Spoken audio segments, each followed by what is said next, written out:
Hello, friends and followers.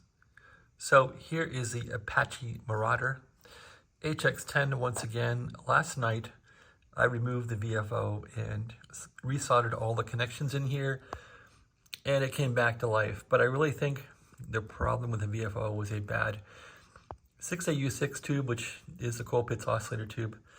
When I raised the heater voltage of the tube to like 8 volts, it would come on and oscillate. So I did find a new tube, put it in, and I bench tested the VFO and it worked. Anyway, so this tuning system on here is robust in a way, but I mean, they have to make this into a kit. So the system has to be buildable by a person at home, which it is. People say this gear here is a weak point. It's like a fiber phenolic gear. So to get the VFO out, there's 4 screws to hold it in. There's 2 here in the bottom. There's actually 3. There's 1 here, 1 here, and 1 there. Once those are out, you have to unsolder 2 wires, and you can wiggle the VFO, just wiggle it back and get it off the shaft. That's hard to do, but that will get it out. Oh yeah, and you want to take off this gear definitely before you do anything. So, and be careful getting it off. So anyway, I put the VFO back on. This gear is more or less meshed right for the frequency. This will start at around 5.5 or 5.6 at the low end of the scale, and when you increase the frequency, the VFO frequency will decrease down to like 4.9 megahertz. So this gear is coupled directly into the teeth of this worm gear. However, this gear that rotates this upper shaft for the dial pointer is not coupled directly into these teeth. The instructions say you basically loosen this thing up and just drop it down into the teeth so it rides along the top of the teeth. And that's how it's supposed to work. Just like that. So everything else here is spring-loaded. So this gear is spring-loaded so that there's a slight tension on it, so there's no backlash. And this one is spring-loaded also.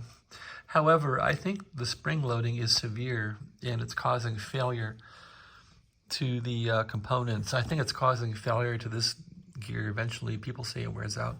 So I wouldn't follow the instructions and spring-load it so tense that the parts fail. If there's a bit of backlash, so what?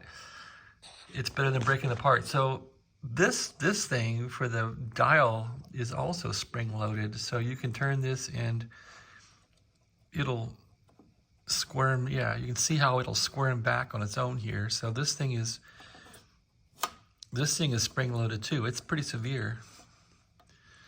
And what that's done is it's actually decoupled this pulley.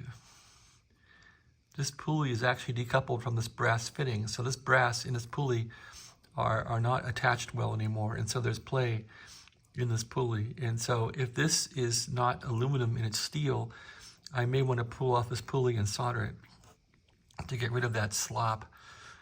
And this needs oiled in here basically. So it's, yeah, you can feel there's some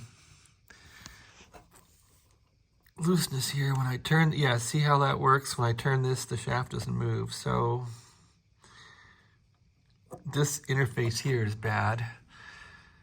If that's a steel pulley, I can probably solder it. In fact, I can test it with a magnet. If it's aluminum, I'm not sure how I would fix it. It's probably crimped on. So, such is life. How could I fix this if it's aluminum? I'm not sure. I hope it's steel. It looks like aluminum though. So that's the lay of the land here. I think these need oiled also, but I really don't want to pull this thing apart to oil it. I don't think it would come apart. Oh, it might. Anyway, the other issue is this large weight was scraping against the wire bundle in the bottom, so that was a problem. You can hear it scraping, hitting something down here. No, not really. Yeah, you want to go freely. And then you'll see the VFO gear will turn freely also. So that's what you want to see. It should turn and glide actually. When you spin it, it should glide. There's a big weight on there, but the weight can get all screwed up. It can be hitting the front of it, hitting the back. There's also a collar here, and this collar, you want to have that collar in there so that when you pull the front knob in and out, there's not much of a travel. So see how that collar works? So that should be all adjusted also. So I did grease this connection here, and that's about it really. I think I greased that worm gear. Grease that a bit, but I gotta fool around with that.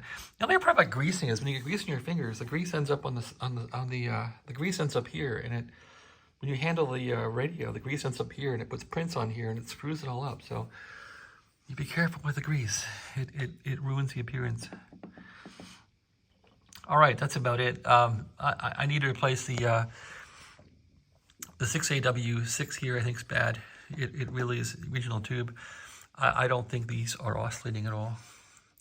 The VFO is working, so this is working. We need to get these crystals fired up. I think this tube is bad.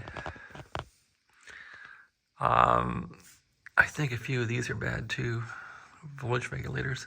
But this thing seems like it has the original tubes in it that are marked Heathkit Daystrom.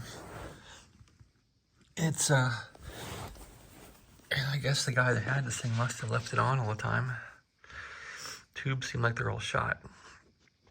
So that's my little dilemma here. I'm waiting for the final tubes for it, 6146Ws to come in. Get those in there. Yeah, so I want to get the tuning all figured out so that it's accurate and it tunes. I love the way this thing looks, but I'm always a little hesitant about Heathkit because of maybe some of the decisions they make and the parts they use. This thing seems high quality, all except for this little pulley here. So you can see there's slop in it. There's too much tension on it, so I gotta get that off. Where the spring is, okay, the spring is right here. So I could unload that and try and make it turn freely.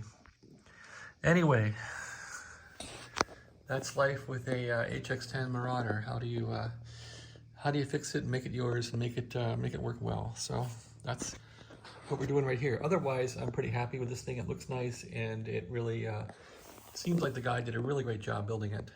And I'm not sure how well it operates yet, but it definitely doesn't operate now. We have to get this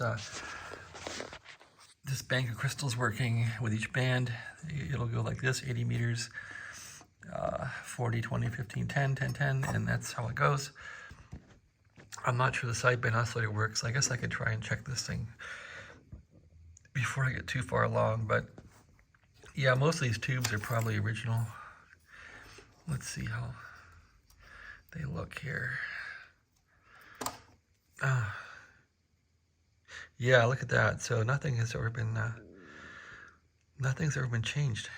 They're all original tubes, and the pins look like they're cooked. So I gotta say though, the Heathkit uses excellent tube sockets. I mean, these are ceramic sockets. You can't beat that. So in many ways, the quality of this thing is really, really high. Let's see what this is. Yeah, I think all these tubes are original. So they're probably all burned out. This one is original too. Yeah. So, oh well, I got a bunch of tubes around here. I'm just gonna start replacing them. I don't have a tube tester, but I guess if the thing works, it works. So that's the story here. Raytheon, that might be a replacement, I don't know. I got a bunch of 6EA8s for the other transmitter here. So I got plenty of those. You can always throw in a 6U8 in there. Yep, probably all original tubes. Okay, well that's my little lecture here. This thing should clean up pretty well too. If I could just get in here and clean it. It looks pretty clean already. All right, I gotta fix this pulley. And I don't want to take it all apart, but I guess I have to. I should get a magnet and check it and see where I stand. Thanks for watching. Have a great day.